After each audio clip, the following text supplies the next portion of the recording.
Գործընկեր Big Z Production, հաղորդման աջակիցներ Լազարյանների հիմնադրամ, Safar Travel տուրիստական գործակալություն, Windent ատամնաբուժական կլինիկա, Mary Moves անշարժ գույքի գործակալություն, Anahit Travel տուրիստական գործակալություն և Դոկտոր Նազելի Արտենյան։ Ողջույն բոլորին, դուք միացել եք իմ YouTube-յան ալիքին, ես Մարինա Մարտիրոսյանն եմ, սա հայացք դրսից նախագիծն է, և այսօր նույնպես ունեմ անչափ հետաքրքիր ու սպասված հյուր, երաժիշտ, երգչուհի, նաև նկարչուհի,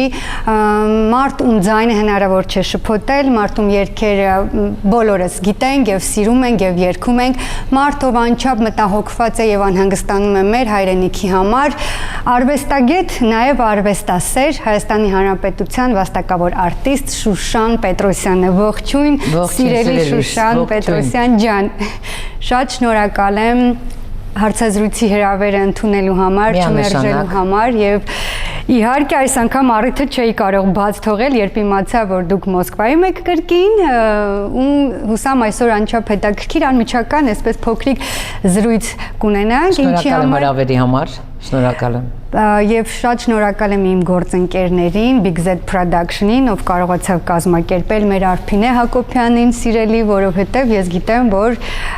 նրա հրավերով եք այս անգամ եւս Մոսկվայում, եթե ճիշտ եմ։ Իմ քաջ Արփինեի շնորհիվ։ Այո, եւ իհարկե այսօր վախենում են, պարզ չի ինչու։ Ում են հաճոյանում էլի, որ վախենում են, պարզ չի։ Շատ հետաքրքիր, այսպես ժամանակահատվածում եք Մոսկվայում, երեք շատ կարևոր հայերիս համար տոներ, Սուրբ Զատկի, Սուրբ Հարության տոներ, Քրիստոս հարավ է մեռելոց։ Օրհնյալ է հարությունը Քրիստոսի։ Ձեզ եւ մեզ մեծավետիս օրհնյալ օր է իսկապես։ Այո, եւ ինչ է ձեզ համար Աստված, եթե արդեն այս թեմայով Աստված մեր վերջին հույսը չէ, Աստված մեր միակ հույսն է։ Եվ դարեր շարունակ սերտելով պատմությունը մենք տեսնում ենք, որ մեր վերջին փրկողակը միշտ եղել է հայ առաքելական եկեղեցին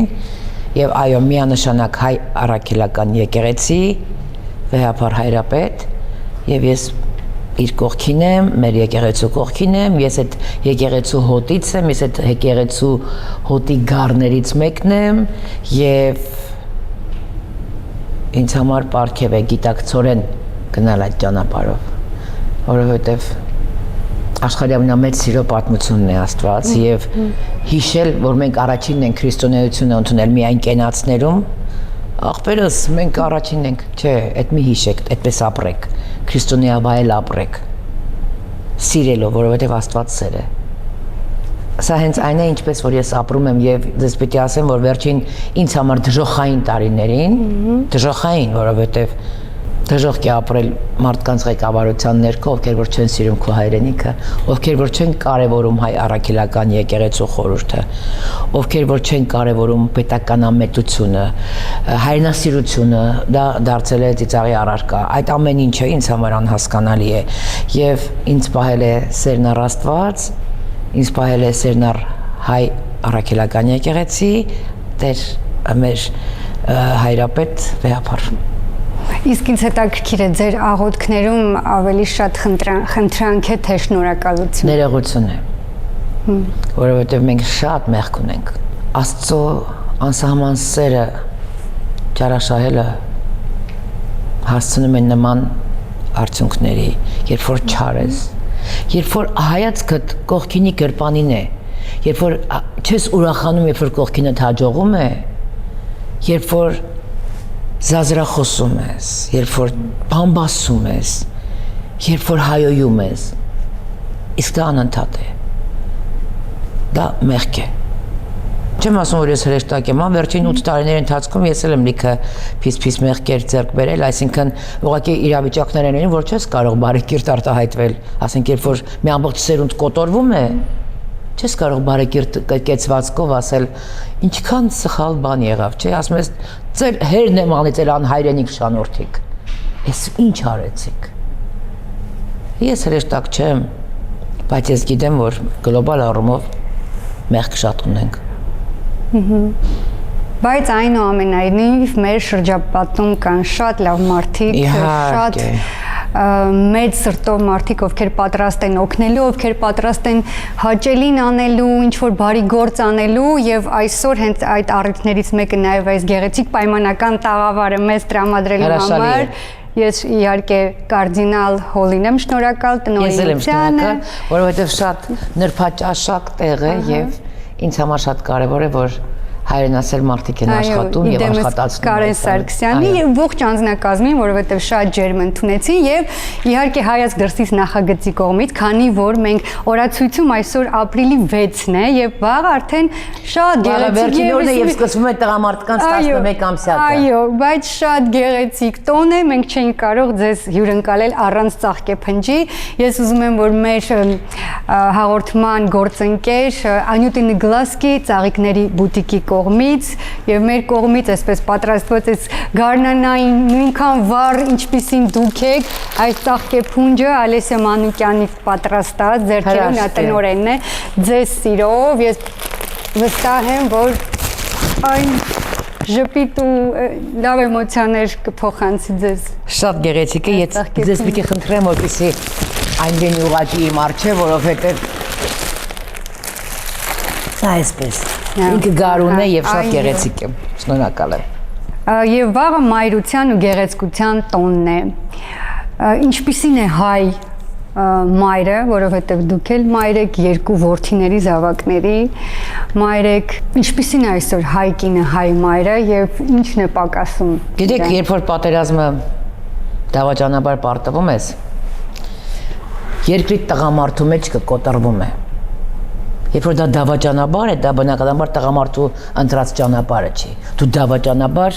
կորցնում ես քո հաղթանակները, իսկ հաղթանակներ մենք տեսել ենք։ Եվ առաջին ազատամարտը Արցախի եւ Քարորյան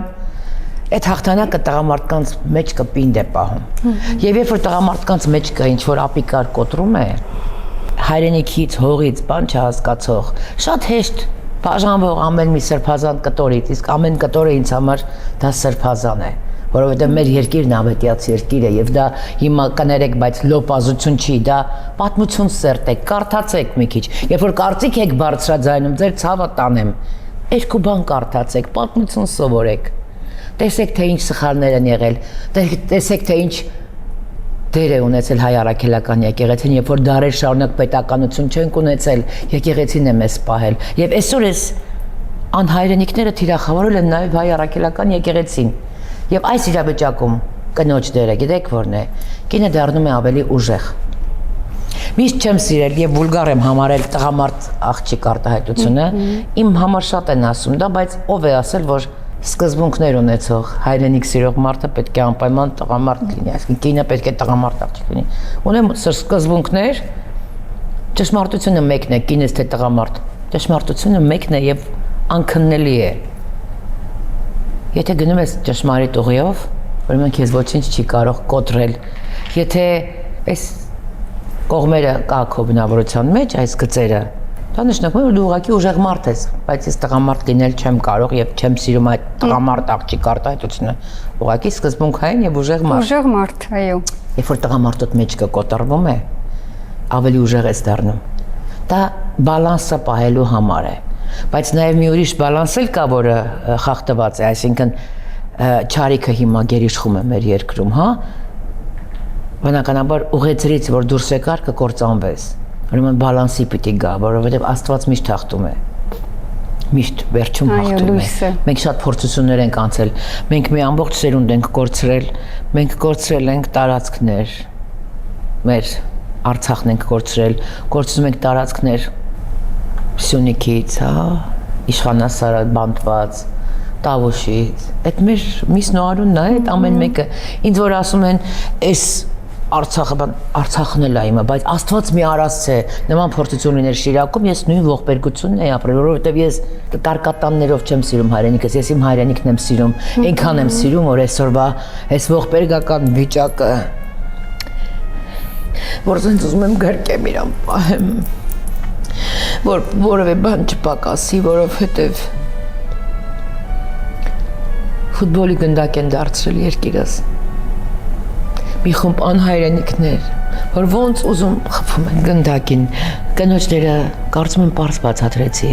ով է Հայկինը։ Հայկինը զինվոր ծնած մայրն է։ Հայկինը իր ամուսնուն, իր որդուն ռազմաճակատ ճամփած մայրն է։ Հայկինը այսօր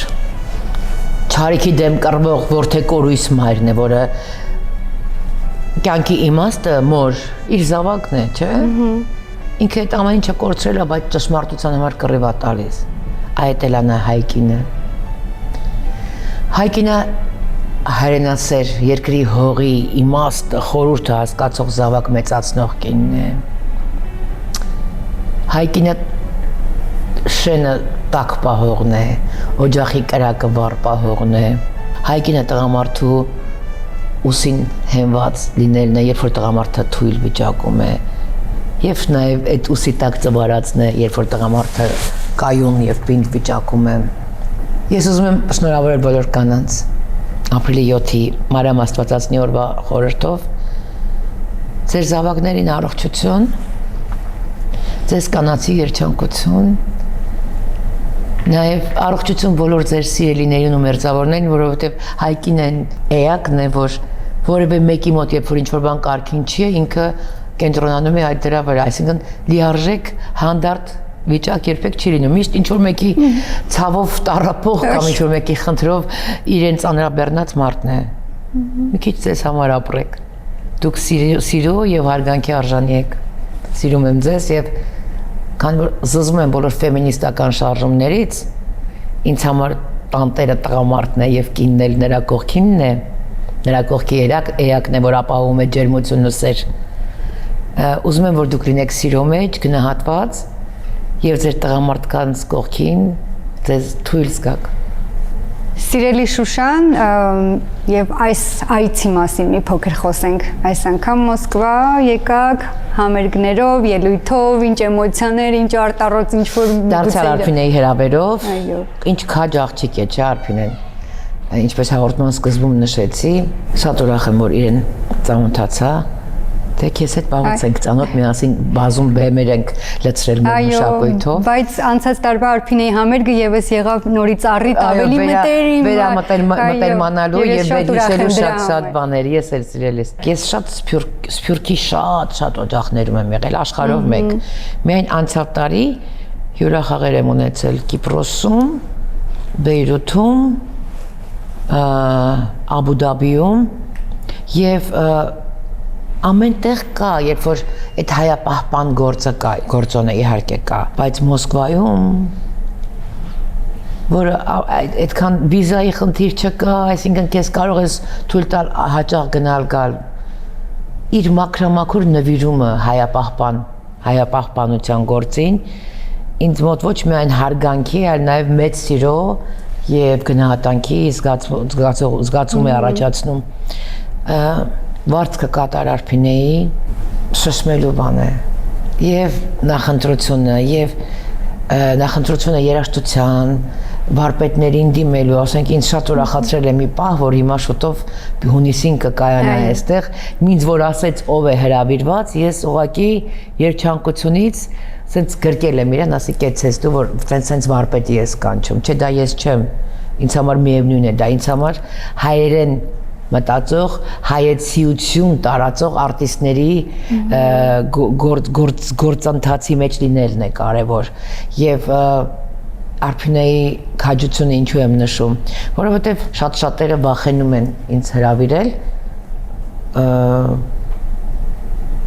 ճշմարիտ խոսելու, սկզբունքներ եւ արժանապատվություն ունենալու համար, հենց դա է պատճառը։ Իրենք չեն էլ գիտակցում, որ դա է պատճառը, որ իրենք ինձնից վախենում են, կամ վախենում են ինձ կանչել բեմելու։ Այսինքն, որևէ անհայրենիքներին պաշտպանող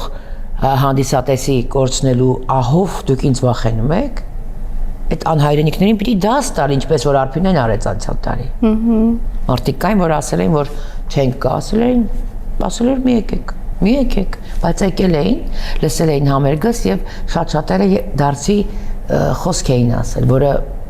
ինձ համար կարևորը մարդկանց աչքերը բացելն է, որպեսզի մարդիկ հասկանան, որ աշխարհի որ կենտրոնում էլ ապրես, քո տունը, քո շենը Երևանն է։ Միակն է եւ Հայաստանն է, այսպես ասենք, որտեղ կարող են եւ վանաձորցիներ լինել, եւ շիրակցիներ լինել, եւ գեղարքունիքից լինել, եւ արցախցիներ լինել, Հայաստանն է մեր տունը։ Եվ այո, դու կարող ես ծառայել քո հայրենիքին նույնիսկ շատ հեռու գտնվելով։ Ինչպես դու ես անում դա, ինչպես անում է Արփինեն, ինչպես անում է Z Project-ը, ինչպես անում են այս ռեստորանի տերերը, հա, որոնք մեզ այս գեղեցիկ սրահն են հատկացրել նկարահանելու։ Սա էլ է ծառայություն հայրենիքին։ Բայց այսպիսի մի բան էլ կա, հատկապես վերջին տարիներին, ես հաճախ լսում եմ եւ վստահ եմ շատերն են լսում, որ հայրենիքից պարզապես ասում են, որ դուք լռեք այդտեղ,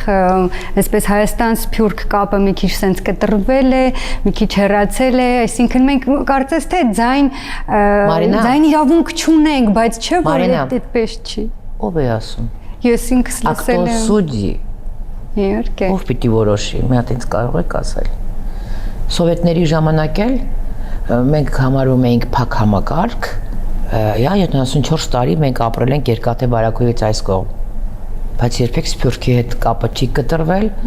Կնունքներ են եղել սովետական ժամանակ, եւ եղել է Սփյուռքի հետ կապը, եւ իդեպ մենք Հայաստանը համարվում էր Սովետների միության այդ 15 հանրապետություններից ամենաբանը կապիտալիստականը, որովհետեւ մենք մեծ Սփյուռք ունեինք եւ ունեինք ինֆորմացիա եւ երաշտական, եւ գրական, եւ նորաձևության աշխարհից շատ ավելի շատ, քան սովետական միության շատ հանրապետություններ։ Բայց մեզ դա չէին արգելում։ Պատմությունը ո՞նց կարող ես արգելել։ Մի հատ ինձ բացատրեք սրանց դուխը։ Դուք լուրջ տենց մեզ արգելել եք, որ Արարատը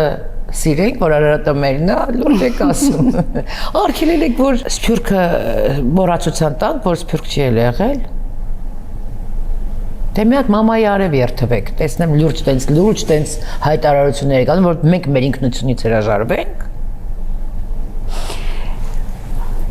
Հայ առաքելական եկեղեցին մոռաց, լուրջ եք ասում, ինչ որ տիրադավեր պետքա որոշեն մի քանի, որ մենք հայ առաքելական եկեղեցու եւ վեհապարի կողքը մնանք թե չէ, դավաճանությունը քանի տեսակ է լինում, մի հատ է լինում դավաճանությունը, վերջ, ճշմարտությունը չի կարող մի քիչ լինել, ինչպես մի քիչ հաղի չեն լինում, կամ հաղի ես, կամ հաղի չես,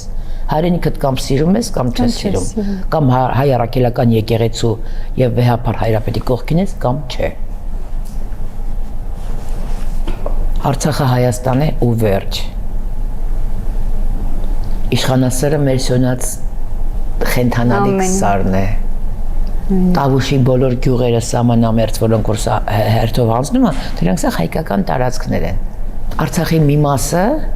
ոչ տեղերքի ազատագրած մի մասը, վաղուց դեռևս բանտված է, եւ այս ամեն ինչը հրաշք է լինելու։ Ես այդ հրաշքին հավատում եմ եւ ով որ կասի, դա բաներ է խոսում ռոմանտիկա բան։ Ցանկացեք, որպեսզի ամեն ինչ վերադառնա ցանկությունը ուժ ունի իրականություն դառնալու։ Պեսիմիզմը մեզ հետ պետք չէ։ Ցանկություն ունեցեք եւ ձեռք մեկնեք, քայլ արեք։ Ոչ թե ասեք ես ընտրության չեմ գնալու, լուրջ եք ասում։ Դուք ընտրության չեք գնում, որպեսզի տիրադավերին եւ հայրենիքը ծախածներին գնա ձեր ձայնը։ Գնացեք ընտրության։ Ոչ մեկի մի ընտրեք, եթե չեք ուզում, եթե դրամարտած սկզբունքային է, բայց գնացեք այդ ընտրությանը։ Անպայման։ Այո, որ յուրաքանչյուրի ձայնը ճիշտ տեղ հասնի։ Իսկ որն է ամենալավ տարբերակը ինքնությունը պահպանելու։ Դա շատ ակտուալ է Սփյուռքում ապրող հայրենակիցների համար, բայց նաև Հայաստանում։ Մշակույթը շատ կարևոր դեր ունի։ Մշակույթը շատ կարևոր դեր ունի, սրանք բանը հայրենասիրական ժողովրդական մշակույթը համարում են կեղծ կատեգորիա, ազգային մշակույթը համարում են կեղծ կատեգորիա։ Եվ նայեք, պետք է նայեք, սրանք ինչն են թիրախավորում, հենց այդ հայապահպանը, ազգային մշակույթը չի կարող, Թումանյանը չի կարող լինել, ամենահայկական գրողն է, չի կարող լինել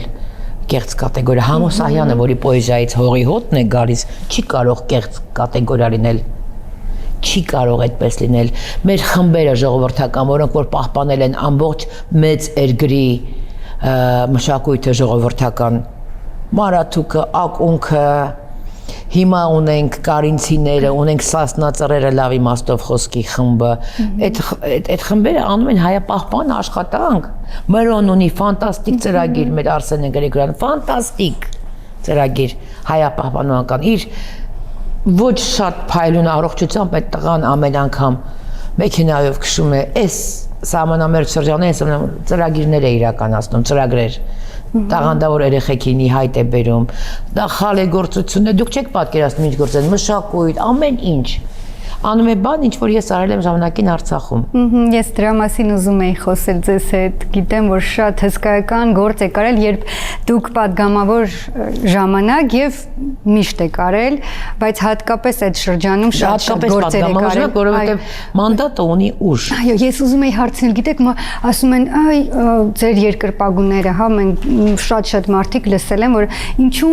մտավ քաղաքականություն, մեր սիրելի երգչուհիներ թող իր երգով զբաղվի, բայց չէ որ մշակույթի մարդը ավելի լավ կհասկանա մշակույթին ինչ է պետք եւ վերին ատյաններից կարող այդ խնդիրները բարձրացնել եւ լուծել։ Անեկդոտ կար, ասում է Յանե չի տածել, յա պիսածել։ Հիմա ուզում եմ ասել, երբ որ հարցը բարձրաձայնում եք, մի հատ խորացեք, ասենք ես արդեն կայացած արվեստագետ եմ համարվել, արդեն աշխարհի բեմերում հայք մշակույթը ներկայացրած եւ շատ լուրջ բեմերում, շատ լուրջ հարթակներում։ Ես ավարտել եմ Գեղարվեստի ակադեմիան, նկարչուհի եմ, մինչ այդ Թերլեմեզյանի ուսումնարանը նկարիչ մանկավարժ։ Դասավանդել եմ Թատերական ինստիտուտում։ Ես գիտեմ արվեստի ոլորտը։ Դա նշանակում է բոլոր օպերայի ներկայացումները, բալետային ներկայացումները, դա բոլոր թատրոնների պրեմիերաները, ցուցահանդեսները, համերգները, ես տեղյակ եմ նոր գրված նոր հեղինակներ։ Ես ինքս հովանավորել եմ տարիներ շարունակ գրեթերթը, 5 տարի գրեթերթն եմ հովանավորել падգամավոր ժամանակ, թերթ, որը պիտի նոր հեղինակների հայտ բերեր եւ մի տարի Գրանիշը դարձյալ նույն կարգի թերթեր։ Հիմա այդ Գրանիշի ամբողջ թիմը նիկոլականներ են։ Չեմ կարողանում հասկանալ, որ մարդ իրան համարում է մտավորական։ Ոնց կարա գայս Չարեքի կողքը կանգնի։ Մտավորական ես դու։ Ու այնտեղ շատ տաղանդավոր մարդիկ կան այդ թիմի մեջ։ Հոց սա ցնդել իրենց տաղանդը ինձ համար։ Ձեր աչքի առաջ 44 սերիայի սերնդի ֆոտոները պետք է կան։ Ինձ համար ամենամեծ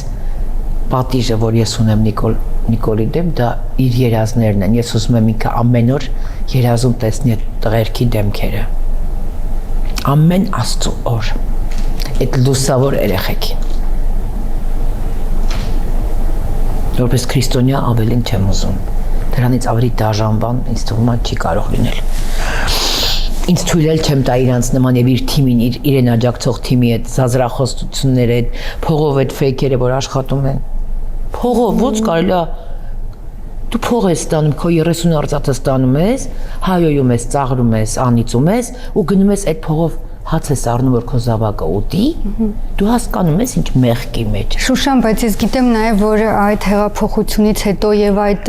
մեծ հեյթի բավականին երկար ժամանակ դուք նույնիսկ տանն էիք, հա, տանից դուրս չէիք գալիս, երբևէ չեք զղջացել, որ падգամավոր եք դարձել։ Երբեք չեմ զղջացել, որովհետեւ падգամավոր եմ դարձել եւ ծառայել եմ ստաժանավույնս։ Ինձ մի հատ ցույց կտակ սրանցից, քանի տարի է սրանք կան։ Մի հատ մեկին ցույց կտակ, որ նենց ժառանգություն է թողել, ինչ որ ես եմ թողել իմ աշխատանքից հետո, որպես падգամավոր արած իմ աշխատանքից հետո։ Բաներ կա, ես չեմ էլ հիշում, ինձ հիշեցնում, ասում եմ, շուշ հիշում ես, որ ես էսա, չեմ հիշում, որովհետև ես չեմ գնացել պատմություն կերտելու։ Գնացել եմ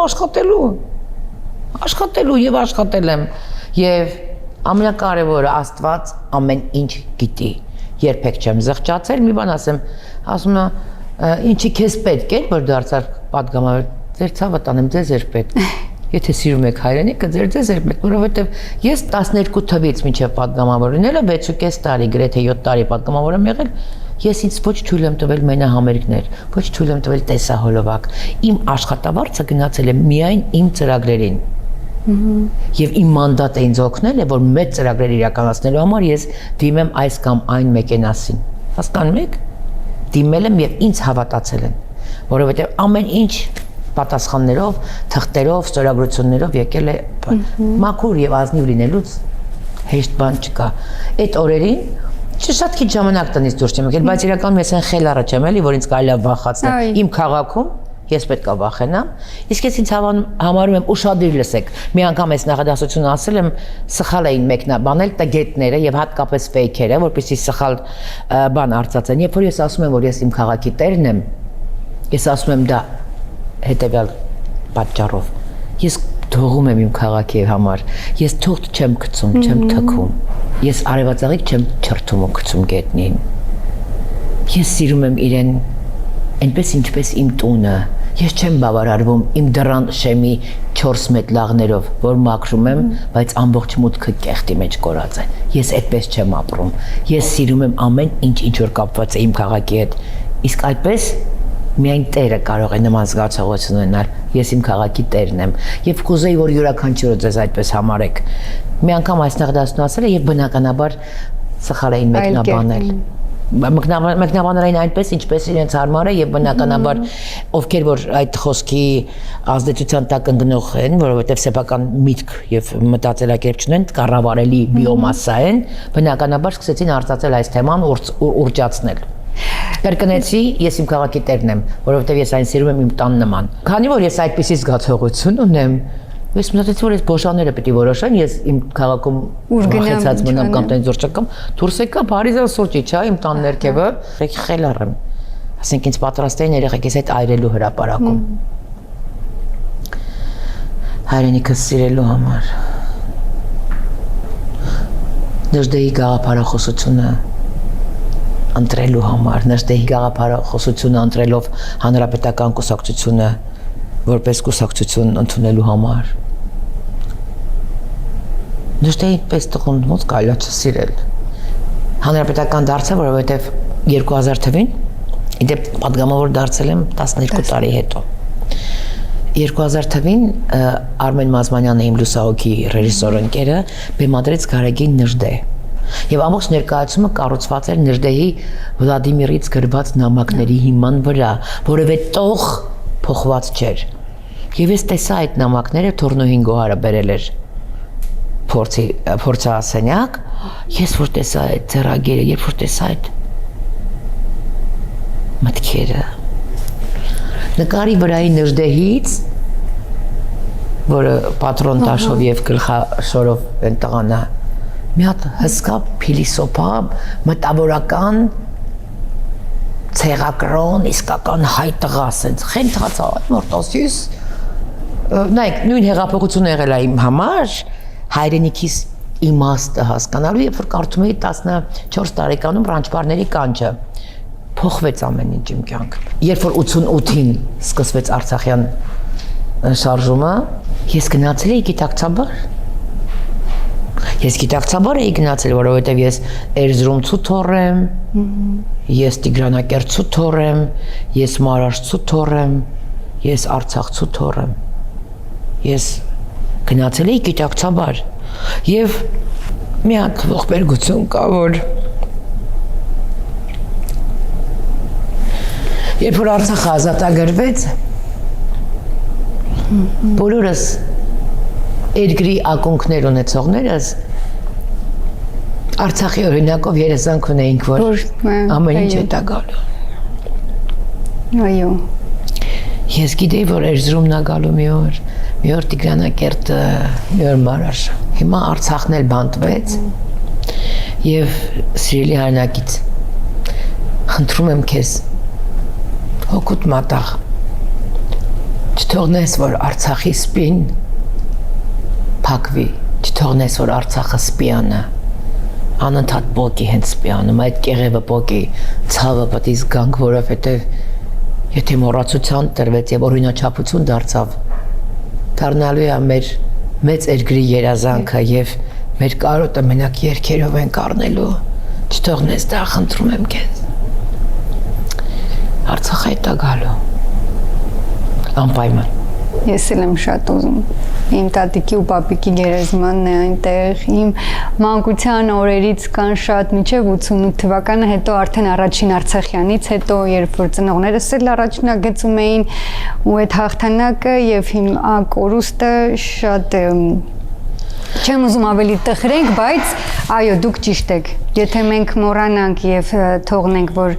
իսկապես սպիանա, մի օր այո, այսպես Արարատի պես հերվից շատ կթվա։ Ես ուզում եմ առողջություն մաղթեմ Բաքվում նստած մեր տղերքին, բոլորին։ Ես այնտեղ ընկերներ ունեմ։ Ես ունեմ շատ հարգելի եւ սիրելի ավագ ընկերներ այնտեղ։ Ես ունեմ մարդկանց այնտեղ, որոնց չեմ ճանաչում, բայց իրենք իմն են։ Եվ Բաքուն այդքան չկա, էլի, որ մեր տղերքը այնտեղ նստեն։ Ես իրենց առողջություն եմ մաղթում եւ շտապույտ վերադարձ։ Իմ աղոթքները ձեզ համար են տղերք։ Բոլորինս տա Աստված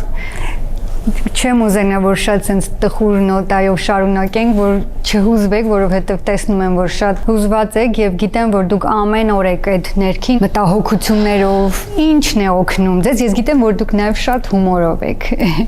Ինչն է ձեզ օգնում, որ կարողանալ ապրել, առհասարակ ինչպես ապրել մեր օրերում։ Երբ որ ճշմարտությունները ակնհայտ են, այսինքն դու քեզ համար ճշտել ես, որն է ճշմարիտ ճանապարհը, լույսը առաստված, ճանապարհն առաստված, հայրենիքիդ արժեքը, երբ որ քեզ համար հստակ է, որ քո գերագույն արժեքները քո հայրենիքն է, քո հայ առաքելական եկեղեցին է, հայոց բանակն է, հայ դպրոցն է, քո ընտանիքն է, զավակներն է, երբ որ այդ ճշմարիտ գերագույն արժեքները քեզ համար հստակ են, ուրեմն պիտի ստեղծագործես, եթե արվեստագետ ես, ստեղծագործես, եթե գիտնական ես, սիրով ավլես փողոցը, եթե հավաքարար ես։ Ես տանել չեմ կարող այդ բաներին, այդ որ ցենց ասում են, այս ինչ բանը, կաստաներ, կաստային վերաբերում չկա, ինձ համար կա մարդ։ Կա լավ մարդ, լավ քաղաքացի, լավ հայրենակից, կապ չունի թե ինքը ինչ է անում։ Մեծ համար հացթուխը հայ նույնքան կարևոր է, ինչքան լավ մշակույթի նախարարը։ Եվ այդ քաղաքենական բաները ինձ համար չեն։ Դուք ինձ մի հարց եք տվել, թե ինչ երեկվա համերգից հետո ինչ եղավ։ Զգացողություններ, ինչ որ արտարոց միջադեպ։ Միջադեպ չէ, բայց ես որպես արտիստ շատ կարևոր բան փաստեցի, որ իմ հանդիսատեսը տարիք չունի։ Այսինքն փոքր երեխեք էին, իրենց ծնողներն էին, իրենց տատիկներն ու պապիկներն էին, որովհետև մենք զատիկ էինք նշում, հա, ընտանիքներով եկել էին այդ միջոցառմանը։ Բացի նրանից, որ մեծերը, հայրերը, պապիկները, մայրերը, տատիկները մոտենում էին, շնորհավորում էին, համբուրում էին, գրկում էին, նկարում էին, այս երեխեքը ամբողջ հարթակը լցրել էին։ Շատերը նկատեցի, որ երկերս գիտեն, պարում էին, մի խոսքով գալիս էին հենց ընթացքում համերգի սելֆիներ էին։ Այդ դա շատ մեծ բան է, շատ կարևոր բան է, երբ որ քո գործունեությունը, քո արվեստը տարիք չունի։ Դա արվեստագետի հարատևության մասին է խոսում։ Դա էլ գալիս է նաև ծնողներից, չէ՞ որ ծնողները միացրել են, իրենց երեխաները լսել են։ Նաև գալիս է իրենց դասատուներից։ Դասատուներից, այո։ Արփինեի, որը որ հայեցի է մեծացնում եւ բնականաբար այնտեղ թրքական մելիզմներով երկեր հաստատ չի դնի իր կենտրոնում էլի կամ կենտրոններում, այսպես ասեմ։ Այո։ Դուք օրինակ ձեր որդիներին, ես գիտեմ, որ բարձրաճաշակ երաժշտություն եք հրամցնում, ծանոթացնում, վերջին ծանոթությունում հետ է եղել։ Օրինակ, տեսեք, ես ձեր մայրիկին Արաքս Մանսուրյանին իմ մայրիկի միջոցով եմ ճանաչել եւ շատ մեր լեգենդար մարդկանց, դուք ում եք ձեր որդիներին Ես չեմ կարող ասել, հիմա իրանք են ինձ ներկայացնում, ասենք փոքրս բերեց մամաս, ես լսի Տիգրանի վերջին Համասյան վերջին ալբոմը, նա ջազ է լսում եւ ջազ է նվագում, իդեպ տղաս 2 ամսից բանակ է գնում, այդ ֆեյքերի մոտիվացված տեքստերից մեկն էր, բա դու չի քո երեխուն չես ուղարկել, դժվար 20 թվականին ես իմ 12-ամյա որդուն ուղարկեի պատերազմ, դժվար որտեվ հիմա նոր 18 տարեկան է եւ այս տարի կգնա։ Աստված բայ բոլոր երեխեքին, առողջ, բոլոր մեր զինվորներին, որ այս պահին են ապագա զինվորներին։ Ցանկ ծառայություն, բոլոր տղերքին, որ պահում են հիմա մեր փոքրացած սահմանը։ Ինչ խորհուրդ եք տալիս ձեր տղաներին, որպես հայ մարդ, որպես հայ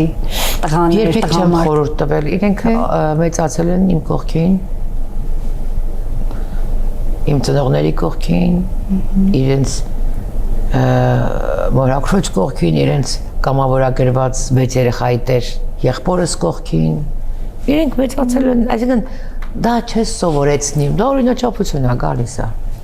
Եղբայրս 44 օրյա մասնակից է, որ հարազատ եղբայրս, որ սեպտեմբերի 28-ին գնաց կամավորագրվեց, որ կարող էր իր երեխաների այդ քանակին, կարող էր եւ չունենալ, չգնալ այսինքն։ Բայց չէ, օրինաչափություն է, այդ մասին չեն սովորեցնում, չեն։ Ես ոչինչ չեմ սովորեցրել։ Մենք միասին ես էլ եմ մեծացել, իրանք էլ իմ կողքին իմ երեխեքը։ Դուք լեգենդար մարդկանց ընտանիքում եք մեծացել, բնականաբար այդ ամբողջ գեները ձեր մեջ են եւ այսպես շարունակվում է։ Ինձ հետաքրքիր է մանկության տարիներից, ձեր վառ հիշողություններից եւ հենց որ տարիքում ու որ այն կետում գիտակցեցիք, որ իսկապես դուք լեգենդար մարդկանց ժառանգն եք, այդ ընտանիքում եք ապրում։ Երբ որ ինքս կայացա որպես արվեստագետ։ Ես որ ասում եմ կայացա, դա դեռ չի նշանակում, որ ես ամեն ինչ գիտեմ, ես լիքը բան ունեմ սովորելու եւ ես սովորում եմ եւ ես իմ տեսակով աշակերտ եմ։ Երբեք չեմ դադարելու սովորել։ Նոր բան, ասենք երեխեքս ինձ ինֆորմացիաներ են տալիս, որ ես չգիտեմ։ Ես տալիս եմ իրենց ինֆորմացիաներ, որոնք իրենք չգիտեն, այսինքն մեզ մոտ փոխադարձ ընկերություն է։ Եվ քանի որ երեքս էլ արվեստի մեջ ենք, փոքրս թմբկահար է, մեծս նկարիչ, երբ որ արդեն հասկանում ես ինչ-որ բան մշակույթի մեջ, հասկանում ես, սկսում ես գիտակցել, թե ովքեր են քո կողքին ապրողները, որովհետև բնականաբար անքննելի է մամային, պապային, քեռուն, հորքորին, հորեղբորը սիրելը, հա? Բայց երբ որ դու գիտակցում ես, թե իրանք ովքեր են, թե իրանք ինչ մշակույթի մեջ ինչ ռեֆորմներ են արել, թե իրենք ինչ սերունդ են տվել իրենցից հետո իրենց ուսանողներին, տեսնում ես, ասենք, պապայիս ուսանողները նկարիչ, այսօր ամեն մեկը կարող են մի ուղղակի կորիֆե են նկարչության մեջ, որ կարող են ուղղակի ցույց տալ այսօր կերպարվեստի որակը եւ աստիճանը համաշխարհային գալերեաներում իրենց ներկա գտնվող իրենց աշխատանքներով եւ որակով։ Պապայիս սերունդը, պապայիս ընկերները, որոնց մեջ ես մեծացել եմ, որ մտածում ես Աստված իմ այս մարդիկ ախր ամեն մեկը մի արվեստի ուղղակի ջատագով են։ Մայրս, մորս ընկերները, ընկերուհիները, գործընկերները ի վերջո մորս անցած ճանապարհը, հա, Սիդնեյ օպերա հաուսի մենակատարներից եղել է, որ կոնկրետ իր վրա ներկայացումներ են բեմադրվել իր ձայնի եւ իր տաղանդի հիման վրա։ Միակ հայ երգչուհին է եղել այնտեղ, որը այդպես հիմնական հրավիրալներ շատ են եղել, բայց որ կոնկրետ եղել է Սիդնեյ օպերա հաուսի պրիմա երգչուհիներից։ Հիմա ապրում է Հայաստանում։ Ես ուզում եի հարցնել, վերջերս այո եկել էր եւ հարցազրույցներից դեռ պարզ չէր, որ նա կմնա թե չէ, ուզում եի իմանալ։ Պարզ էր միանշանակ ինքը ու մնաց։ Ես ուրախ եմ։ Հիմա այո։ Եվ ես էլ եմ ուրախ։ 6 տարի մայրիկից 6 տարի չէի տեսել, ես չէ, ինքը ապրում է մեր հաղթանակից հետո մեկնեց 94 թվականին մեկնեց Ավստրալիա կոնտրակտը, որ հաղթեցինք, արդեն հանգիստ գնաց եւ այդ կոնտրակտը որ կստորագրեց, պիտի ես ու քույրս գնայինք, ես խել առեմ, ես ոնց կարող եի գնալ։ Ես չեմ գալիս մամ։ Մենակ ես կմնամ, ոչինչ, եւ մնացի։ Բա կարոտը։ Այն ժամանակ չկար կապերը, այն ժամանակ չկար հիմա համացանցը, որ հաճախ գնում գալիս էի ես։ Այսինքն 96-ին գնացի, հետո մաման եկավ, ուտեց, անդադ գնում գալիս էինք իրար հետ։ Ձմեռները, երբ որ տակավին ցուրտ էր եւ դեռ այդքան կարգավորված չէր, երեխայիս հետ գնում էի մամայի մոտ էի մնում։ Դա այն տարիներին չկար այդ կապը։ Դեկտեմբերի վերջին վերադառնում էի մարտի վերջին կամ ապրիլի վերջին։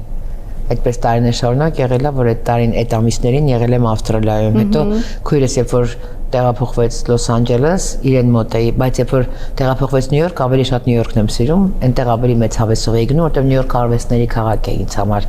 ֆանտաստիկ գալերեաներով, թատրոններով, համերգային այդ շատ ինտենսիվ, շատ խիտ ծրագրերով, ինչ ոճի երաժշտություն ասես կգտնես։ Ինձ համար Նյու Յորքը դա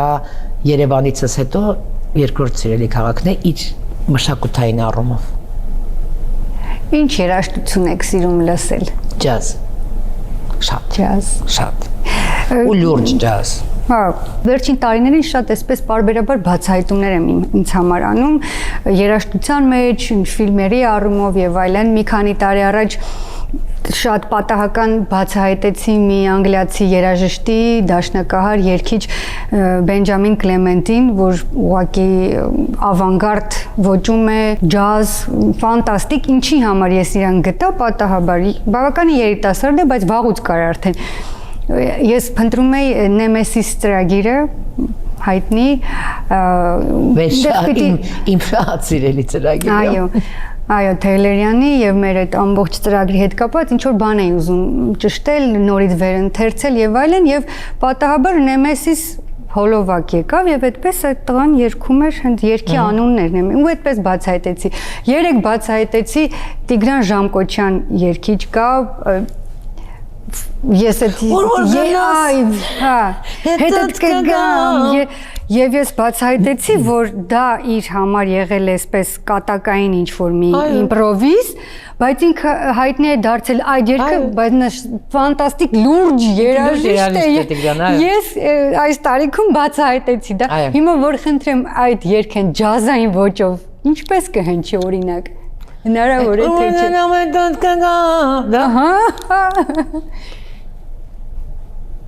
Կամ ձեր ոճ որ գնամ հետդ կգամ ասենք թե այդպեսի հետաքրքիր բացահայտումներ ես գիտեմ որ այ որ գնաս դեք բառը շատ հեռու եմ էլի այդ երաժշտությունից որ գնաս հետդ կգամ ասեք այս ավելի ճիշտ էր գիտեմ որ Սթիվի հետ եք դուք հանդիպել այդ լեգենդար պատմական հանդիպումը երբ իր շնորհիվ եմ եկել երկարվեստ որովհետև իրեն ոչ միայն լսում էի այլև երգում էի ու եկա Արտուր Գրիգորիչի մոտ ու բնականաբար դարձավ թիմից մեկը թիմի անդամներից մեկը ու այդպես գնաց բնականաբար բոլոր երգերն եք երևի սիրում բայց ամենայնից հոգում երբ որ իրեն հետ հանդիպեցինք ինքը ասեց եւ ինչ իրան թվաց ես այն ֆանատներից եմ բան որ տենց հիմա մի երկու երգ ասեմ ասեց որ երգն եք սիրում ասեցի դե հո I just called to say I love you չէ Ես գլուխը պատտեց իմ կողմ ասի անգլերեն կարող եմ ասել 1972 Talking Book, 1973 Inner Visions, 1974 Fulfilling First Final ու սա ալբոմները տարիներով բաներով 77 թվին ալբոմ է սարել որտեղ 4 հատ նոր տրեք կար մնացածը ուղղակի հավաքած էր 79-ին the songs in the The Secret Life of Plaid 75-76-ին double album արել The Songs in the Key of Life որ սևամորտները համարում են Աստվածաշնչից հետո իրենց երկրորդ կտակարան այդ շատ կարևոր բան է ասում the second book after Bible այսինքն Bible-ից հետո երկրորդ գիրքը հետո 79 թվին արեց շատ հետաքրքիր ճապոնացի մի հատ գրողի աշխատության վրա գիտական աշխատության վրա բուսականության գաղտնիք կյանքը գրեց մի օպերա հետո եղավ The Hotter Than July album-ը իմ շատ սիրած ալբոմներից ու դեն շարունակական որ զարմացած հասկացա որ չէ շատ լուրջ թեմա է այսինքն ես տենց բանը սիրողական տենց մի երկու պապսովի երգ չեմ բան արել ու գնաց խոսակցություն այսինքն հրավերը 20 րոպե 2 ժամ 45 րոպե իրար հետ խոսել ենք երկարվեստից շատ սիրեց մեր ջաղացս պատիկ երգը որտեղ իրեն տարել է իմ առաջին ալբոմը սոցռեալիզմի շրջանի երգեր են որ ջազ ռոքի մեջ է հավաքված եւ երկրորդ տրեքը բանն է հենց ջաղացս պատիկն է ասեց ինչի մասին է այդ երգը ես չգիտեի ոնց թարգմանել ճիշտն ասած ջաղացս պատիկը հետո առաջին երգը կոմսոմոլ են տղեն էր որտեղ մի ֆրազ իր Inner Vision ալբոմից մի երգ է Don't you worry about a thing այդ երգից այդ կտորը մտցրել է այդ բանի մեջ ասեց I know this song ես գիտեմ այս երգը ասեց ինչի մասին է ու ես շատ երկար փորձում էի տրակտորից տղի երգի բանը բարերը թարգմանելը մի խոսքով շատ հավես էր հումորը տեղը բան դա որ թվականին էր դա 2006 թիվներ դե հիմա ChatGPT-ին կարելի է դիմել ու հեշտ արագ ամեն ինչ թարգմանել 2006 թվին էր դա Time to Love ալբոմը եղավ որովհետև այդ տարի պետք է լիներ ալբոմը եւ հետաձգվեց մի երկու ամսով ինքը ինձ համար Թաբու Թուլով իր հայտնի երգը երգեց իմ համար ստուդիոյում։ Հետո ես իրեն համար ինչ որ բան երգեցի, ասեց let's do together something։ Արի մի բան անենք միասին, դե ես պոլոզացել էի բան, ստալբնյակի մեջ էի։ Պատկերացնում ես իմ վարպետը, իմ Ստիվեն, ինձ տենց բան է ասում։ Այդ ժամանակ դեռ խնդիրներ կար, բանկային քարտեր եւ այլն։ Հա ես երեխայից թողել էի մի ամսով Երևանում, մեծս էր դեռ փոքրս չէր ծնվել։ Եվ շատ լուրջ էր։ 2005 թիվներ դա, 6-ը չէր 5-ներ։ Երեխայից թողել էի մորաքրոջս մոտ եւ դեռ չկար այդ բանկի քարտ, որ ես փոխանակեմ գումար բան, ագին խնդիր էր։ Ասի ես իդ կգամ։ Եկա Երևան, Երջանիկ, ու մի անգամից հայտնվեց երկրորդ ամուսինս։ Եվ ես մնացի այդպես, մաման Ստիվեն զանգեց Ստիվեն չի զանգել, բայց Ստիվեն ընկերուս է հարցը փորձ արել, ինչպես է, ինչ է անում, ինչով է զբաղված, որովհետև ի վերջո ես ոչ եմ գնացել ուղղակի, ինքը լսել է իմ դիսկը եւ այդ դիսկի շնորհիվ ինձ հրավիրել է իր ստուդիո։ Երրորդ դիսկս, որ կոչվում է Դեպի երկիր։ Իսկ հիմա օրինակ ձեր տղաները եւ առհասարակ երիտասարդությունը ավելի մոտ է, հա, տեղեկատվական տեխնոլոգիաներին եւ հիմա շատ այսպես տարածված է արհեստական բանականությամբ ստեղծված այս երաժշտությունները, նույնիսկ հիմա արդեն տեսահոլովակները, որոնք ինձ համար ճիշտ ասած մի քիչ սարսափելի են, հատկապես երբ որ սիրված ու արդեն անցյալի մարդկանց են վերարտադրում, մի քիչ կուզենամ ձեր կարծիքը իմանալ առհասարակ ինչ եք մտածում, ուր են գնում այս։ Ես նորարարություններին դեմ չեմ, բայց գիտեք, CD-ից ֆլեշկայի անցած մարդիկ այսօր վինիլ են առնում եւ վինիլը միշտ շատ ավելի արժեքավոր է։ Ամեն ինչ կկարգավորվի, արհեստական որևէ բան չի կարող հարատև լինել։ Այո։ Եվ այդքան լուրջ ունենք, ես որ լուրջ են մոտենում, ասում եմ մարդ հանգստացեք, ամեն ինչ բալանս է, Աստված վերևից ամեն ինչ բալանսի է, ամեն ինչ պիտի իմանալ։ Նույնիսկ ես chat GPT, որից ես օգտվել չգիտեմ, մի երկու անգամ ինչ-որ ախմախ հարցեր տվել եք, ինչ եք հարցրել։ Այդ եղանակ է սպասվում բան։ Հետո այդ անկենթան ձայնը լսում ես, կիսատ։ Ոչ մի եղանակ չի սպասվում։ Չգիտեմ ինչ են անում, ինչ-որ ծրագրեր են անում, բան։ Ես մարդ գիտեմ, որ նորաձևության շաբաթը եմ մասնակցել chat GPT-ին ծրագիր տալով եւ այդ դեկորները, այդ մոդելները կարելով։ Նորմալ է դա։ Չէ, հարատև չի։ Իհարկե չէ։ Ոչ միայն հարատև չէ, նորմալ չի, որտեղ մարդու մտքին հասու որևէ տեխնիկա չի կարող լինել, որտեղ նույն տեխնիկան էլ է մարդը ստեղծում։ Իհարկե, այո։ Դե մարդու մտքին ձեռնոց նետելը ուղղակի ճիշտ տեղում եւ ճիշտ ձևով ու ճիշտ գործիքներով է պետք այդ ամեն ինչը օգտագործել։ Վերջին ակտուալ թեմաներից մի բան էլ ասեմ ու վերջ։ Անձրևից հետո այդ օզոնի հոտը որ գալիս է, դրան ոչինչ չի հասնի։ Ինչքան էլ այդ գույնի այդ բույրի պարֆյում ստեղծեն, դրանից ավելի խենթանալիք բան չկա։ Երբ որ քիթը սենց պարկում է սենց Վարկում ես խոտի մեջ և քիթը խրում ես այդ հողի այդ կանաչու մեջ, դրանից ավելի խենթանալիք բույր չկա, երբ որ սևանում ափին նստած ես ու ձկների վտարը անցնում է և այդ ձկան բույրը այդ ալիքը բերում է, դրանից խենթանալի բույր չկա, երբ որ ցորենի դաշտում անցնում ես և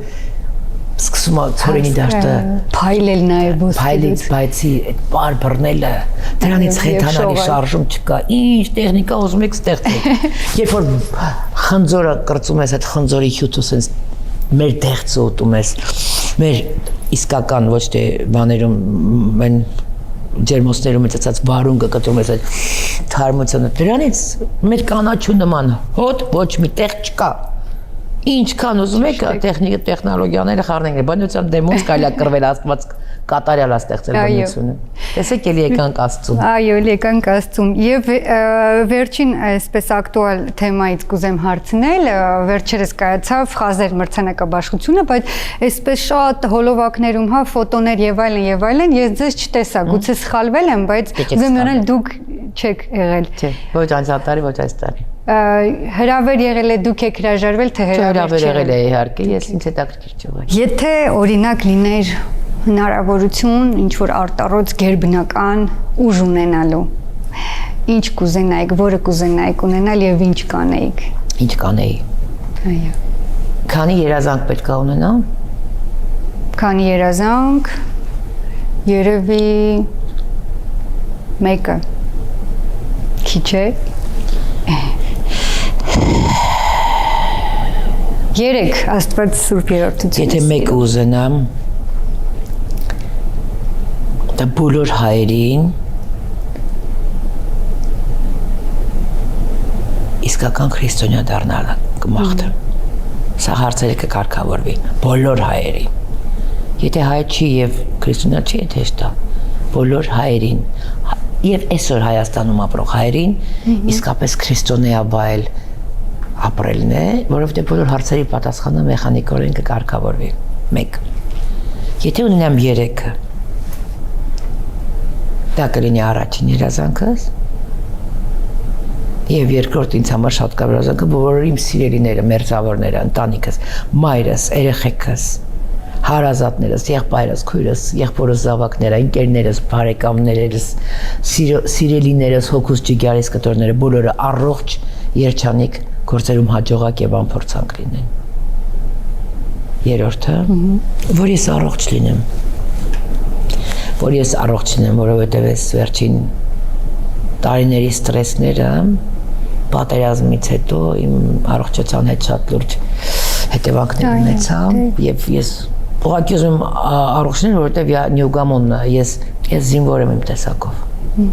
Դա լինի որևէ ասպարեզում երաժշտության մեջ էր, որովհետեւ բեմը ինձ համար սրբության սրբոց է եւ ես չեմ կարող ուղղակի հանդուրժել, երբ որ ապականում են բեմը։ Եվ այդպես շատ ասպարեզներ կան։ Ինձ համար անթույլատրելի։ Այ ինչն է ձեզ բարկացնում բեմում։ Եվ առհասարակ կյանքում անազնիվ մոտեցում է ինձ համար, երբ որ դու պատրաստ ես ամեն ինչի միայն թե փող աշխատես։ Բեմը ինքը դպրոց է։ Արտիստը կրթողն է հանդիսատեսին։ Իսկ գնալ հանդիսատեսին ընդառաջ միայն որպեսզի 2 կոպեկ ավել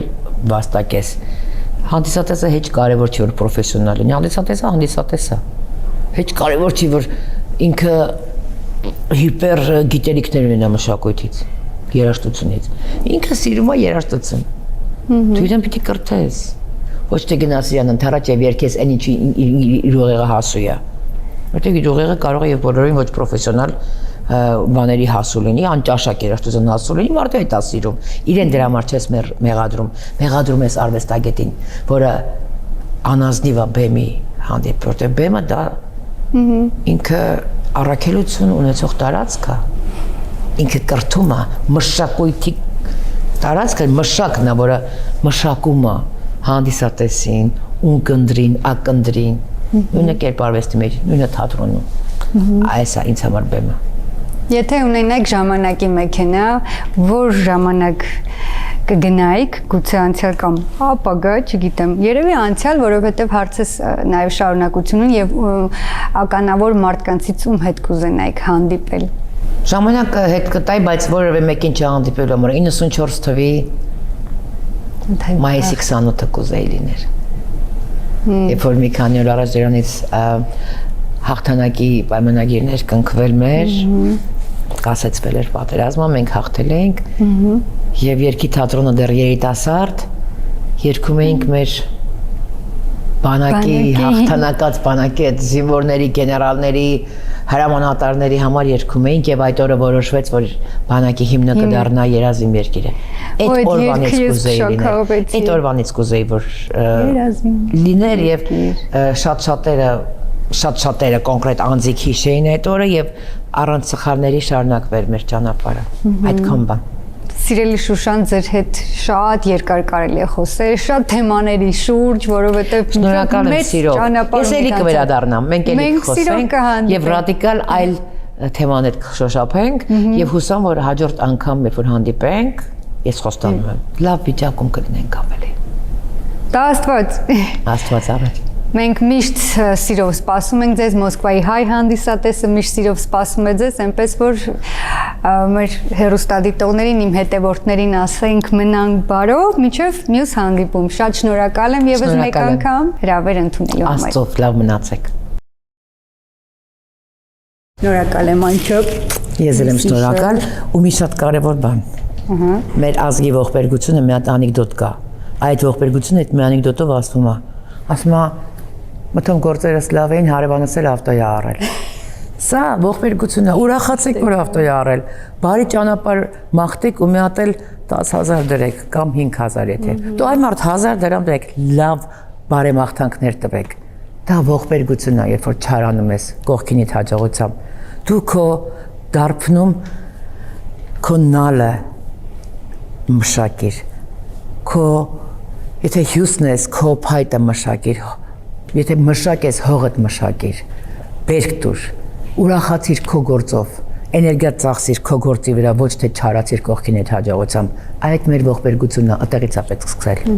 Ձեզնից սկսեք։ Շնորհակալ եմ ձեր բարի խոսքերի ու ձեր բարության համար։ Na, te